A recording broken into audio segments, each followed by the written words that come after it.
Shalom and welcome to another in our series of podcasts from Temple Beth Am, a dynamic center for conservative Judaism in Los Angeles. This is a recording from our 2021 Elul Learning Series. This is, sniff, sadly, part 4 of a 4-part series for us to take a look at some of the core sources on ideas that are not unfamiliar to us. I don't think there's anything we've studied so far that was like, wow, I didn't know that about Judaism, or wow, I didn't know that about what repentance meant.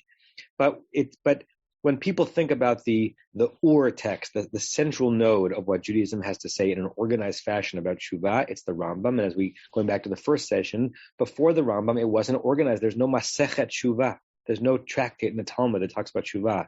It's one of those topics that is spread out throughout rabbinic literature and is clearly central to our identity as human beings, and the Rambam masterfully brought it all together into a treatise. And to study the full treatise would take a long time. So the hardest part for me in preparing this shiur was to figure out, knowing that we were going to go slow because this is a group of people that likes to study text slowly, not what we were going to study, but what we were not going to study. And in the end, I think we'll only have looked at 4 or 5 halachot in the Rambam and some of the commentaries on it and some of the back stories from the Talmud. And maybe we'll pick up this trope next year, looking at different material from the text. So this is, again, part 4 of 4. So without further ado, let me share my screen. Let me do 2 things. Let me give you the text sheet. It's a different link than last time, just because I had to adapt it. So I'll put the text. I'll put the link into the chat, and then I'll also share my screen. Hold on. Okay. So here it goes into the chat. Where are you, chat? Okay, that should be the Google Doc, and then I'll also share my screen for those who would rather just look at, one thing on the screen, not two things. Okay. We're now into chapter 2 of Hilkhot Teshuvah. We didn't complete chapter 1, but I wanted to get to some different material here. Some of this is going to be also very familiar. There's nothing earth-shatteringly new, but how the Rambam goes about teaching this material, I think, is interesting, particularly the examples that he gives. Okay. So this is the 2nd chapter of Hilkhot Teshuvah, the 3rd halacha. Kol hamidvadeh badvarim. Going back to something he said in the 1st chapter. Anyone who does this vidui, this verbal confession. Once again, we focus on the fact that the verb lehitvadot, midvadeh, is hitpael, it's reflexive. So anyone who confesses to oneself, like it's a reflexive verb. It's hard to actually render it well in English, but we know what it means. Anyone who does this vidui with words, whose precision was spoken about in the previous chapter, velo gamar belibo laazom. Sorry, I knew that was not where I wanted to start. Go back. We're going back a text. The 1st halacha of the 2nd chapter, because this is where he introduces this word gmura. So scratch what I said before. Ezo hi teshuvah gmura. What is teshuvah gmura?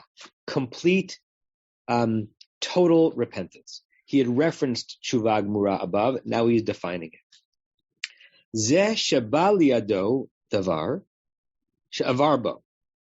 A situation comes to you, literally to your hand, but it presents itself to you, the very type of situation in which you failed the last time.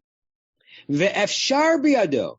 It's got to be possible for you, la'asoto, meaning it's not just that the situation comes up, but because the circumstances have changed, it's not possible to sin again. The situation comes up, and it would be possible for you to repeat that exact transgression. Great word here, ufeirash. If those of you who are going to hear my Rosh Hashanah sermon, this verb will come up in my Rosh Hashanah sermon. Ufeirash, pei reishin, and you pull back. Pei reishin is a verb. It means a lot of things. Perush, commentary. It means to split apart. Right? A perush is something that is a piece of meaning that is split apart from the standard text. Here it means to choose not to stop yourself. I'll say this in the Rosh Hashanah sermon, but you'll get a little heads up. You might know the English name Pharisees it's actually the English from the Greek, which was the way that the caste that became the rabbinic class in ancient Israel were known. Pharisees is an English Greekification of Prushim. It's the same consonants. Pharisees, Perushim, Pei, Reish, and then Shin or Sin. And why they're called Prushim? Because they were very good at holding back. They were considered good at doing self-restraint. They were a pious group. So you're in the situation, and you pull back. Velo asa mipnei hatshuvah. And you don't do it, but he adds two interesting words. And it has to be that the reason you're not doing it is because you've done shuvah. Lo miyira, not because you're afraid that you'll get caught this time, or it's hard to know if he means yira here, if fear of God, which would probably be connected to shuvah, but it's not out of terror that you're not doing it. Velo mikishlon koach, and not because you lack the physical strength to do it. You have to be in the situation that you had been in before, be able to do it, choose not to do it, and in your mind has to be, why am I doing it? Because I did shuvah and I promised not to do it. He gives a very interesting example. And I'm going to ask you after the example why you think this is the example. Ketzad, for instance, Harei sheba al isha ba'avera. Let's say you were intimate with a woman in a sinful way, right? And this could mean any number of the infractions that are listed in Vayikra and enumerated by the rabbis, right? Some kind of a sexual inappropriate behavior. Ulachar zman, after some time, nitya chedima. All of a sudden, you have yichud with her. Those of you who know bits about the Orthodox, ultra-Orthodox world, yichud is a very significant concept. Yichud literally means togetherness, but yichud means aloneness such that intimacy could take place. We have a vestige of this in the modern wedding ceremony. I do it every single wedding that I do, even though, every people that I marry have had some intimacy before, right? And, that's the world we're living in. After the chuppah, they're brought to a private room. They go into the room. The witnesses ensure that the room has no one else in it. They stand outside the door for 18 minutes. That's called yichud because it's the space where they are alone and intimacy could transpire. It probably doesn't at the modern wedding. I remember the first date that I ever went on with the woman who's now my wife, Javi. We saw a movie in Midtown Manhattan, and we had coffee or drinks at the Marriott Marquis Hotel in Manhattan, which has like a very slowly revolving, the whole floor revolves, or actually a part of the floor. So you're sitting and you're talking, and then you look up 5 minutes later in your different part of the room.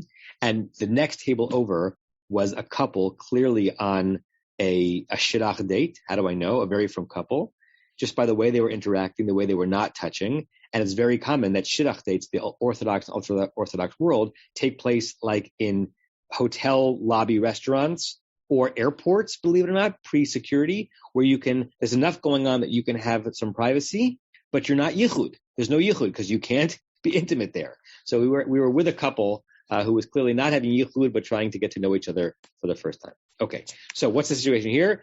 Zman v'nitya chedima, you have the opportunity to do yichud with her, vehu omeid ba'avatoba, and you still love her, right? Whatever the reason is you can't be with her, you can't be with her. The heart is a powerful muscle. You love her, right? Love is love, as it were. Uvechoach gufo, and you still have the strength, the virility to do whatever it is that you're desiring to do. Uva mindina sha'avarba. Interesting. In the same state, place, locale that you had done it in. I don't know why the Rambam adds that. I'll ask you your opinion on it in a second, right? Because why should it matter if you're with the woman that you had transgressed with before and you still love her and you have the physical koach to do it and you choose not to do it? Does it matter if it was in Detroit this time rather than Pittsburgh?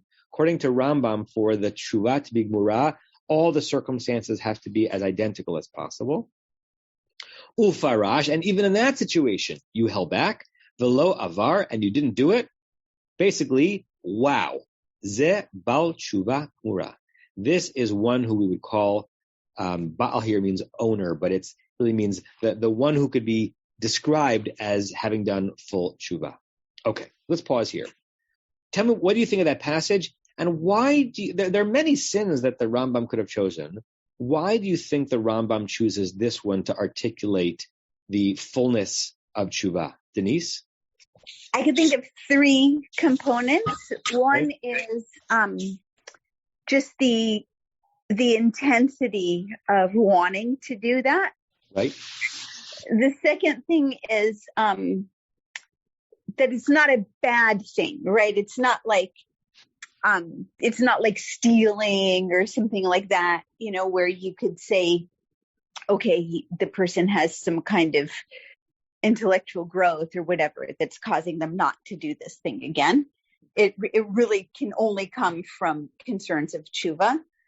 And connected to that is because it's like the easiest thing in the world to rationalize. Nobody would know, and there's love, and like the only reason to hold back is for the tshuva purpose. Interesting. I'm going to push back a little bit, but I don't know that I'm right in my pushback, because it seems to me that the Rambam wants to identify tshuva gmura as a situation where there could actually be other reasons you pull back, and therefore to be tshuva gmura has to be that the reason why you're doing it is for that reason. You could imagine that if the sin being spoken about here is adultery, let's say, right, then there might be a reason that you pull back, and that's because you don't want to get a divorce, or you don't want to be caught, or you don't want to be, in a modern situation, even in any situation, you don't have to pay out your ketubah, right? And the Rambam would say it's still good not to do it for that reason. That's still tshuva, but it's not tshuva gmura unless the reason you're not extending yourself physically in that moment is because you decided not that you don't have the desire anymore, not that lust is gone, not that you're afraid of a financial penalty, not that you're afraid of public recrimination, but because you realized this is wrong. So I that's why I'm asking the question. I'm not sure why he's chosen this. I think you're right in the first part of what you said, which is that, listen, there's something, we're not born with an instinct to steal. Maybe we're born with an instinct, like an anthropological instinct to be on top, right? To be the top gorilla, and therefore to have more. But we're not born with the instinct to take that which belongs to someone else. We are born, and I think the Rambam knew this and the ancients knew this, and pretty much everyone who studies human psychology and anthropology knows this. We are born with the instinct to be intimate, to procreate, right? It's the most primal instinct. You want to talk, evolutionary biology, to make sure that our DNA exists to the next generation. There's nothing more primal than that.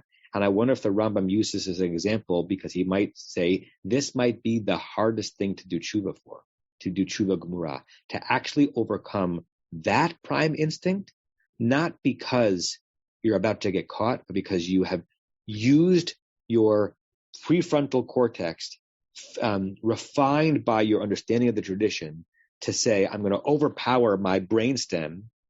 Obviously, he wouldn't use these words, but I think it's the same idea, and say, this is the wrong thing to do, even though I want it. Maybe. Tyball's hand was up, and then Rebecca? I had put my hand down because Denise said part of what I wanted to say about that this is much more complicated in that, unlike stealing, I think that was her example, it's not that it's just more complicated. But what I think I wanted to add after you said what you said, despite being from Pittsburgh, I know Detroit is nothing like Pittsburgh, but this in some ways, if you take out the specificity, this has to do with not just the idea of a continuum of, as opposed to like a bimodal distribution where this is always good and this is always bad, this is a continuum. But more importantly, this has to do, I think, with something very Jewish about learning what not to do when, that you have to wait. I mean, there's that old study, I forget which school of psychology did it, but looking at toddlers given treats, and the toddlers that could not eat all of their treats at once but save them, it boded well for their success as students in academic things and also in life. And that's a piece of it that we need to learn as Jews, that there are times and seasons when what appears to be the same action is appropriate and good, and there are times that it isn't. Great. Thank you for that, Tybal. And what you said before we get to Rebecca's comment triggers something about maybe why it's so significant for the Rambam to put in here Uvamdina in that exact place, Right? He's not saying that if you do tshuva in a different place, it's not a good thing, but maybe he's laying out the highest form of tshuva. Like places trigger. They trigger negativity and they trigger positivity. They trigger desire. They trigger nostalgic memory that awakens things. I will tell you, when I took my daughter to visit colleges a couple of years ago, and we visited the campus that I was a student at in Columbia, and college campuses are venerable and they don't change that much, at least on the outside, right? I mean, the dorms change inside, but when you're walking onto campus, it looked like it was 1991. I didn't know who was the college freshman when I was doing it. And what came back to me in that place, which I had not stepped foot on in 2 decades, was not just like anodyne memories of having been there and the class I took, but feelings, including feelings I had for people, including feelings I had for people that I might have been dating at the time, right? Like they come back, right? So maybe the Rambam is saying that if it's not just that you're with that woman that you still have a desire for, but you're in the same hotel as it were where it happened last time, or you're back on the college campus where you used to be with her, right? And you're able to overcome that. That's Gemura. Rebecca, your hands went down, but I would love to hear what you have to say, unless you've chosen not to. I just really wanted to say that I think it's the only example really where there's almost a certainty that it'll happen again. Meaning, if, from looking at, politicians that do things that they're not supposed to do, but the opportunity, it's rare that it's in one, that it's that one hotel. Yeah. So it's sort of the opposite. But I think it's Great. Now, for the next part, I'm actually really soliciting your feedback because I'm confused by this line in the Rambam, and maybe you can enlighten me. The Rambam in his Hilkhot Teshuvah it's not written like a midrash, so he's not quoting verse all the time. But occasionally he does, and people have done interesting meta-analysis as to why and when the Rambam in this, it's really an instruction manual, goes into the midrashic mode to give you the verse from the Tanakh or the rabbinic source that is the undergirding of his law, right? He's not teaching the evolution of the concept in this treatise. He's teaching you how to do it. But occasionally he quotes chapter verse. And the question is why. So I really want to ask you, what is his midrash here? Because he's now defined Teshuvah Gemura. And then he says, Hu Sheshlomo Amar. And this is what Solomon said, according to rabbinic tradition. King Solomon is the author of Kohelet, the Ecclesiastes. Whether he is or is not historically is not significant for this conversation. He quotes from the 12th chapter of Kohelet at the very end of the book, at the beginning of the very end of the book. Uzachor et borecha, remember your creator, bimei bechurotecha, in the days of your youth. I studied the commentaries on this, tried to figure out what's going on here. I'm flummoxed personally. What do you think is the reason why this proof text is brought to support what he just said as describing the definition of Teshuvah Gemura? I'm confused by it. Anyone have a thought? How does this verse open that up, Rebecca? I'm not sure, but if he's specifically going to this example of intimacy, then it might become easier to have tshuva on this type of sin once you hit 60, 70, 80. But, and I'm making an assumption here, easier than when you are 18 or 22 or 28. So it just might be that it's specifically for this type of avirah, that it's something that is harder to control when you're younger. So it has to be done when you still have the koach, supposedly, to commit the avirah. I see. So you're basically reading it as it's not hard to remember your creator when you're old and some of your desires have died down, but you must even remember your creator in your greatest virility and vitality. Interesting. Okay, I buy that. Any other possibilities as to why this verse from Ecclesiastes to support this definition of full tshuva? We can also leave it as a teku, we haven't solved it, but we're still learning it. All right. If something comes to you, Larry, yes. So I'm reading ahead, so I'm reading the next lines. You need to learn how to be an obedient student, Larry. I mean, what are you doing? What are you doing reading more than you're supposed to read? Go ahead. So I mean, he's clear. He's clearly saying what you had just said, or maybe it's what Rebecca said, or somebody just said, which I also think isn't so true. It's easier when you're older and you don't have this as strong an urge, or at least don't have the capability to act upon that urge. But he's saying it's important that you recall this even when you're young. This is not something this is not wisdom that you acquire with old age. This is wisdom that is important to recognize when you're young and capable of these misdeeds. Before you respond to that, I will simply say, on this, I think that the Rambam was wrong, and that we see, and I'm not going to go very long on it. I think that we have this whole issue about why he chose this is pretty obvious to me, because, as you said, it is the strongest of all the Yetzer Hara that we have as human beings. But it's pretty clear from our looking at what's happening in society is people who are not so young are also guilty of it. Yeah. So it is important for us to remember it even when we are not in our youth. Yeah, great. I accept both of those interpretations. And you're right, Larry, that it may be that the Rambam is using this verse not only to kind of support what he just wrote, but to set up what he's about to write. Before we get to that, just a little aside, I hope this comes out the way I intended for it to come out. I'm not surprised or even that demoralized when I hear the next scandal of the public figure, the political figure, even the religious figure who stumbles terribly when it comes to these sorts of sins, because I think it's the hardest thing that organized and moral society asks human beings to hold back from, right? It doesn't mean that I don't valorize societies and Jewish society's expectations of people in marriage and beyond. It just doesn't surprise me, because anthropologically, it's actually impossible to imagine that society could control that urge writ large. It just is.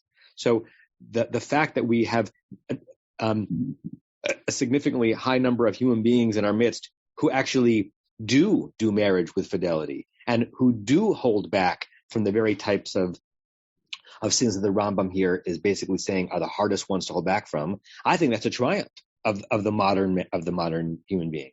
And it doesn't mean we shouldn't still hope and expect that from our partners and our leaders, but I think sometimes our society of laws is a little too optimistic about what the human being is really made of, right? And this is where anthropological reading helps soften some of the headlines that we are exposed to, because some of this sadly makes an enormous amount of sense.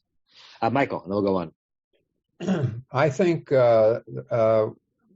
it's very interesting. The Rambam is actually saying here, I mean, because if you just look at this from the standpoint of not just this particular example, but every example, he's sort of saying, the Yetzer Hara might, because of wisdom or something, maybe you can control, maybe you can rationalize how to operate more with more thoughtfulness as you age, and not so much impetuous behavior. But so it could be that he is in effect saying that even if you do this, or for whatever thing you're doing, even if you come to a conclusion and actually reach a state of teshuvah in old age, it's still really relevant. Absolutely. And he set out an exceedingly high standard as a paradigm for the pinnacle of teshuvah, and therefore I think that sets him up for his next sentence, where he he doesn't soften it, but he says there are yet other levels of tshuva, right? You know that with tzedakah, that the Rambam has 8 levels of tzedakah. If you reach the 7th level of tzedakah, it's not that you haven't done tzedakah. You might have 1 level to go, but still hooray for you. So look what he says next. If the only reason why you did your tshuva here, why you chose not to do your action, is because you got older, or the reason why you held back is because you were no longer either physically or geographically capable of doing that which you had wanted to do before, even though it is not exalted, lofty, me'ulah is from oleh, the highest form of tshuva, mo'eleti. He's beautiful with words because he's comparing me'ulah with mo'elet. They're different verbs, but they're echoes of each other. Me'ulah means raised up and lofty. Mo'elet means efficacious. It's still good tshuva. Uval tshuvahu. You can call yourself a person of tshuva, even if there were some of the factors that he mentioned above as the primary ways in which tshuva can be done, even if those are not present. Like, good on you. You can go to Yom Kippur with a sense of achievement. Okay, and probably most of us, if we're going to do tshuva to our individual highest level, it's going to be in this category because there are sometimes, thank God, extrinsic factors that keep us from doing the things that we ought not do. Okay, some actually, if you take in, modern psychology and behavioral work into the factor, we would say that you should actually work not to put yourself in the situation that you have stumbled on before, because that's going to help you do tshuva. Rambam says that will help you do tshuva, but there's a higher version of it.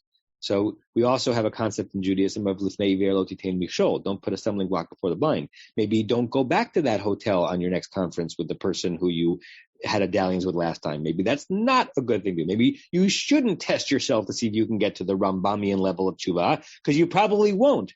Maybe stay at a different hotel. Okay. Now we get to the one that I started reading before. We skipped one halakha to the third halakha of chapter 2. Kol hamidvadeh b'dvarim. Let's say you did that vidui words, velo gamar belibo. This is what triggered it for me last time. He had introduced the root gimel mem resh, a complete in the previous halakha, or 2 halachot before, shuvag mura, and now he's playing with it. You didn't fully finish in your heart, meaning you didn't complete, how did I translate it? You didn't confirm in your heart. La'azov, meaning you said the words, you said your alchet. Oh, did you say your alchet? You banged your chest. And as you banged your chest, you said, but I'm going to do it again. Harei zed domeh, to what can that be compared? This image becomes a very powerful image in rabbinic verbiage from the Talmud. We're going to look at the Talmudic source that it's based on before in a second. Through the Rambam to today, it's referred to all the time for people who speak Jew. What are you compared to? Letovel v'sheretz biado. A very powerful 3-word phrase. Even if you're an Israeli and you don't live a religious life, you know this phrase because it's entered into the lexicon. A tovel, one who immerses where? In a mikvah. V'sheretz, what's a sheretz? A creepy crawly. One of the things that if you touch it makes you tameh, makes you be in a state of ritual impurity such that you have to go to the mikvah. Biado, and you're holding it in your hand. So you're in the mikvah up to your chin saying, look at me, I'm immersing and I'm becoming pure. And I'm also holding on to the very source of that impurity. That's what it's like to do a vidui, bang your chest when you know in your heart, tomorrow afternoon, I'm going to be back in that situation and I'm not going to have the power to hold back. Renee? So is it to me, it seems like it's the difference between davening just for the sake of davening and davening with intention. It's a little more severe than that. What is it? I'll give you the classic example, which only happens in our community, in every community, every single day. You finish the Amidah, you say the paragraph, Elohai nitzor l'shoni me'raus v'tayim medaber mima. God, please prevent my lips from speaking evil and gossip. You take your steps back. You finish your Amidah before everyone else has, and you spend the intervening moments between the end of the Amidah and when everyone else is finished, gossiping to the person next to you about someone else in the room. That's Tovel B'Sheretz Biado, and it only happens every single day, right? Right? It's an immediate invalidation of the very pious act you just purported to do. Listen, guilty as charged. No one is perfect in this. That's why the Rambam is calling it out. This is a very, ubiquitous form of, two-facedness, internal two-facedness, because you're going through the motions. Maybe we should be generous. You're trying to go through the motions of what the tradition lays out for you as a way of becoming a more beautiful person, and then you stumble on it again and again. So it's the slippery slope that Rambam talks about in Mesilat Yesharim. Yeah, this is a scoundrel wearing a pious man's clothing. And it's a kind of a scathing image, right? Look at me, I'm in the mikveh. Look at me, I'm davening. Look at me, I'm shuckling. Look at me, I'm saying all the words I need to say. Don't look at me as I skim off my taxes, or as I speak poorly of someone immediately after my davening is over, or I act like a jerk to the attendant in the mikveh the moment after I emerge. Then why did you immerse? She'ein hatfila mo'elet lo, it's that same verb. The immersion is only effective, efficacious, it has no value, ad shi'ashlich hasheretz, until you throw out, release that sheretz. And of course, he's speaking metaphorically. Until you get rid of the thing, of the toxicity that you are using the mikveh to rid yourself from, till you actually get rid of it, it's a perpetual retoxification of yourself. V'chein hu omer, and now he quotes from the book of Proverbs, Umodeh ve'ozev Yerucham. The one who acknowledges, modeh, who does a vidui, essentially, a confession of what they did wrong, ve'ozev, and also releases Yerucham. This is a pu'al verb, will have mercy brought upon that person. Meaning, it's not just enough to do modeh, it's also, you have to do the ozev. So he finds a beautiful 3-word phrase from Proverbs to encapsulate this idea. Now he finishes. This halacha was something that we actually read before, but I wanted to show it to you because I love the proof text he brings, and then we're going to look at the Talmudic text upon which the previous law was derived. V'tzarich lifrot et hachet, you have to specify which sin that you are doing. And how do we know this? Shen Namar, as it says, where in the scene of the golden calf, 32nd chapter Shmot, Ana chata ha'am, behold God, the people have sinned. Ha'am hazeh, this people have sinned. Chata'a gdola, a very great sin. That's not enough to say that they sinned a very great sin. Vayasu lahem Elohei zahav, they made for themselves a golden god. It wasn't just enough for the confession to be public in front of God. Oh, we did something really, really, really, really wrong. You have to name that you think you did wrong, particularly so that you're aware when you're about to do it again, because you just actually mentioned it in your vidui. Okay. The thing that we'll end with is to do a close reading of a piece of the Talmud that the Rambam based this part of the previous halacha on. And I'm going back one section of the Talmud so you get a little bit of context, because it's sometimes hard to lift a 4-line phrase from Talmud without knowing why that section is there on that page. Okay, so we are on the 16th page of Masechet Tanit, the tractate of Talmud that primarily deals with calling public fasts when there is not sufficient rain. People may not know that Masechet Tanit in the Talmud is not about Yom Kippur. It's not about that fast. It's not about Tzom Gedalia. It's about whether or not droughts were severe enough that the rabbis would declare that praying isn't enough and tzedakah isn't enough. You have to do a public fast. That's how they would petition God. They believe they would petition God to bring rain. Okay, which brings back Frisco Kid images, if that's a scene that you're familiar with.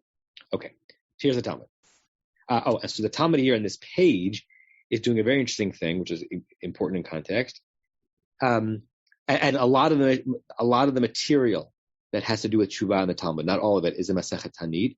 They are using the citizens of Nineveh, who are the citizens in the story of the book of Jonah, as an example of how and how not to do Teshuvah, And believe it or not, there are places on this page where the rabbis are suspicious of over tshuva, right? The penitence doth protest too much.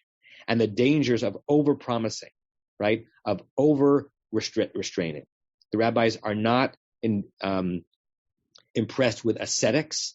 The rabbis have an interesting relationship with Nazir, with a Nazirite who pulls back from more than is required to be pulled back from. And they believe that is often a slippery slope into a worse transgression. So they are, in this section, highlighting kind of amazing tshuva that the Ninevians eventually did after Jonah went through the town, but they're also naming it as suspicious and possibly more than needed to be done. Okay, so we have a verse from the 3rd chapter of Jonah. We'll read it on Yom Kippur afternoon. V'yashuvu ish midarko, midarko hara'ah. Each person pulled back, yashuvu, tshuva, from their evil ways, umin hechamas, and from the violence, asher bakapehem, that was in their hands. So the Talmud asks, umay, what do we do with this phrase, umin hachamas asher bakapehem? What violence that was in their hands? The rabbis want to know specifically what the image of the things that were in their hands refers to. This is also a famous passage. Amar Shmuel said, afilu gazal marish uvena'o bevira. Let's say you stole a beam from your neighbor's yard. You needed another piece of wood to finish your pavilion, a marish. And you built it into your building, right? Mika'akeya kol bira kula. The Ninevians were so focused on purely ethical behavior that if the theft was found out after your pavilion was built, what do you have to do?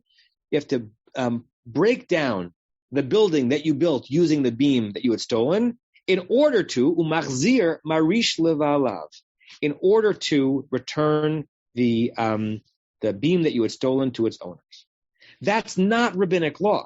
That's an overreach. Do you know what rabbinic law says you have to do in that situation? If I steal your beam to make my porch, and I finish making my porch, my contractor's finished and it's all signed off, and then the neighbor says, hey, that beam right in the middle there, that's my beam. What does rabbinic law say I have to do? Renee, will you raise your hand? You have to take down the whole thing. Rabbinic law says no. Rabbinic law says if you require that, society society will break down. No one will ever do it. It's too high a price to pay for stealing a beam. Tybal? Even if you know it's his, for sure. Even if you know it's his.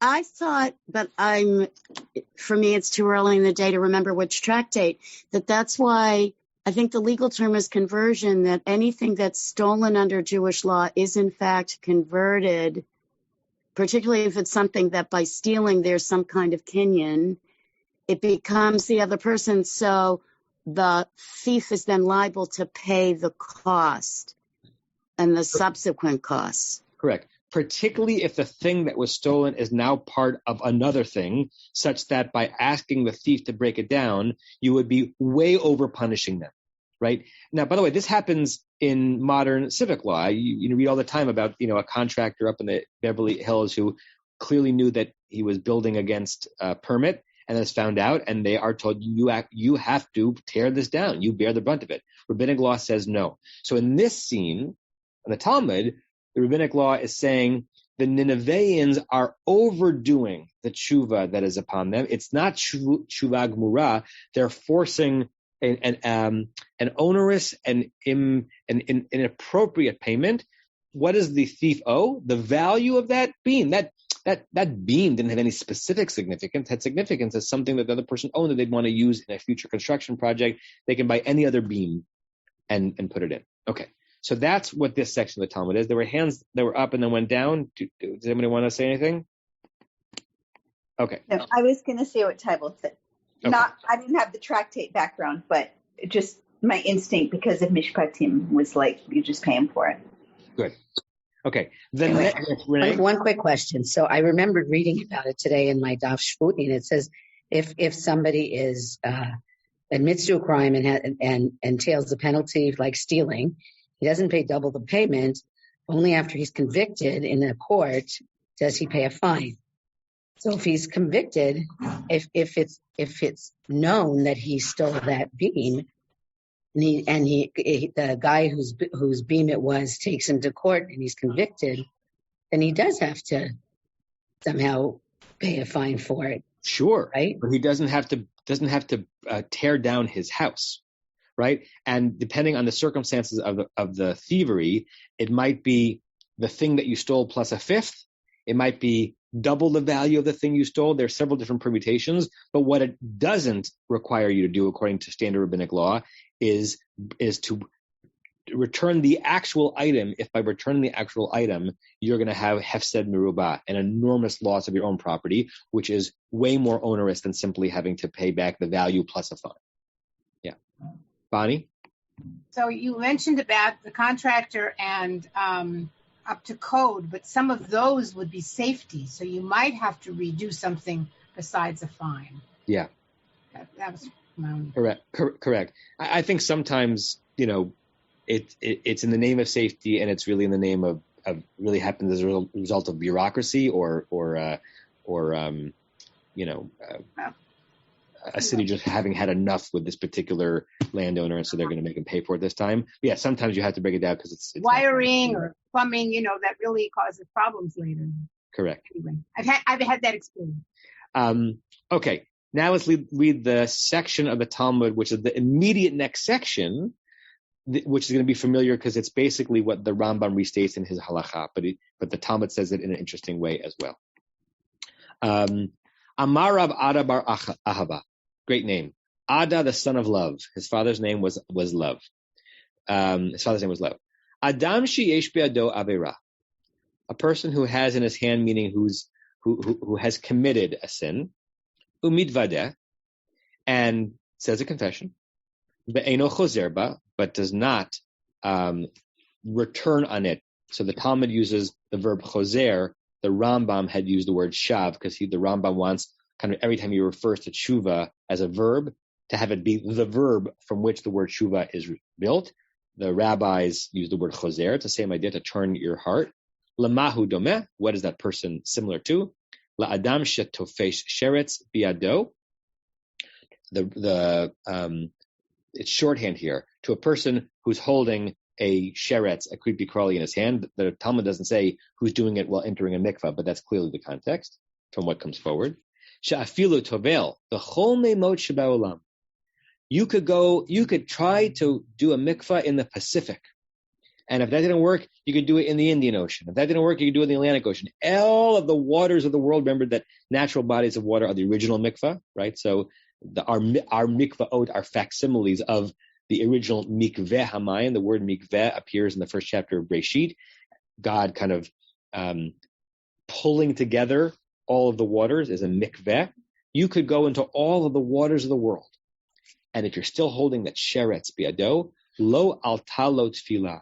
Your tefillah has not, the verb is alta, has not risen up for you, meaning it has not been effective, as long as you're still holding in your physical or theoretical hand the thing that drove you to the mikvah in the first place. But zirako miado, if you get rid of it, if you really get rid of it, kevan shetaval ba'arba'im se'ah, even if you dunk in the smallest amount of water that's a kosher mikvah, 40 se'ah. Arba'im se'ah is the smallest, and it's much smaller than a mikvah that you probably would have gone into if you've ever been to the AJU mikvah. That's much, much bigger than it needs to be. It's lovely and it's beautiful, but a kosher mikvah can be much smaller. Even if you go in the smallest amount that a mikvah would be kosher for, miyad alta lo tefillah. Immediately your immersion is effective and you are detoxified.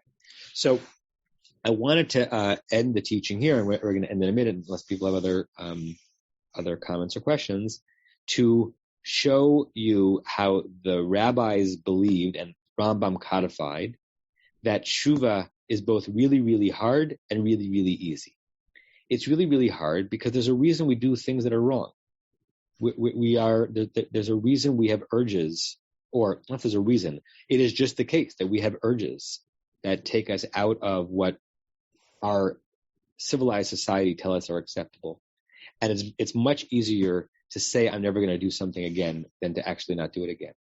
But it's really, really easy in the sense that if you can make that shift in your heart, then the world opens up for you. And even if you go to the smallest mikvah in the world, as it were, as long as you've gotten rid of that sheretz, the Jewish society wants to make it as easy for you as possible to look in the mirror and say, I've done Teshuvah. So what I want to end with, and then let me hear Larry's comment and question, and then I'll give you one little charge. Larry? Yeah, it's probably a longer answer than you have time to give, but I'm just wondering, where does the role of purification, since we're talking about mikveh here, fit into the process of teshuvah, of confession, teshuvah, compensation? It seems to me that we don't really have, in terms of at least the annual teshuvah we're doing, I know that the Rambam is taking it out of the annual cycle, we don't really have any concept of purification any longer, except for the normal going to the mikveh. Correct. The Rambam and the Talmud here are using the mikveh as an example, as an analogy, but not because there are sins for which the mikveh is a thing that you do to do tshuva, right? That you go to the mikveh to go from tameh to tahor, not necessarily because you committed a sin, but because you were in contact with a corpse, or because if you're following the laws of tarat mishpacha, because it's time to reunite with your spouse. So it's an example. You're right that there's nothing in normative Judaism that says that how do I do tshuva for this particular sin? I go to the mikveh. Now, I will say that I think the idea of going to the mikveh after having gone through some life transformative experience, or just before Yom Tov, could be a beautiful thing.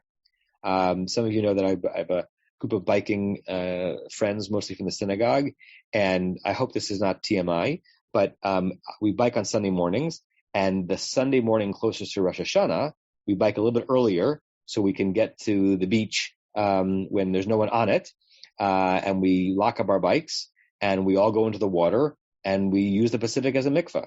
And we're there together to make sure that, while one person is immersing, someone else can hold their bathing suit, as it were. You have to be just as you were born in the water.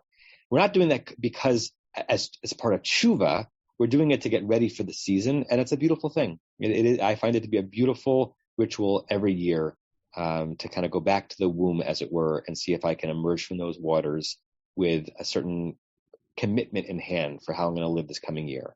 But it's not halachically or functionally part of the tshuva process. It's part for me of a spiritual way of getting ready for the holiday. So yes, it is not. There's nothing in the halachic system that requires conversion, immersion in the mikveh as a part of tshuva for a sin that you did currently. Tybal, your hand was up and then it's down. Because I didn't know there was time, but just if there is, just two in passing. One is that when you were talking about the word, oh God, I have a little bit of aphasia and now I forgot the word. The word for, we know they were the ancestors of our rabbis. The Pharisees? Thank you, Pharisees. That I keep a file of all the anti-Semitic ways that Pharisee gets used in modern discourse novels and whatever. And unfortunately, like everything else, probably more in England than here, there's more usage. That was one. But when you were talking about Pharisees, I didn't want to interrupt. But other, since you just said about mikvah, I was just going to say where I am, there's a big conservative synagogue in the District of Columbia called Adas Israel, and they built a mikvah for conversion to make sure so that conservative conversions weren't being hijacked by Orthodox authorities in that time period. And after that was built, I was part of a Rosh Chodesh group, and I went to ask the senior rabbi if we could use the mikvah for Rosh Chodesh, and some of us were talking about going in together, and that was too much for him to say it was okay. And it's a very big mikvah too, but we did for many years have a Rosh Chodesh group where we would go in one by one and then study. I love that. I think for another class, we can talk about the revivification of mikvah in the modern world outside of the ways in which it's used in a more traditional community. And I think it's a beautiful resurrection, pun intended, because it's a resurrection of an ancient ritual a ritual that was used in some ways to experience resurrection. And I wish the AJU mikvah were closer and more accessible.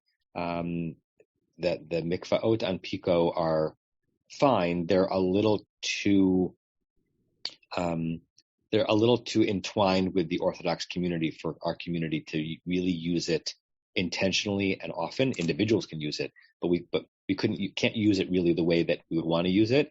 But I would love, as I fantasize about what our community can contribute to the local Jewish community, Rabbi Chorny, who thinks about these issues a lot, she and I have spoken a long time about a West Side community mikveh.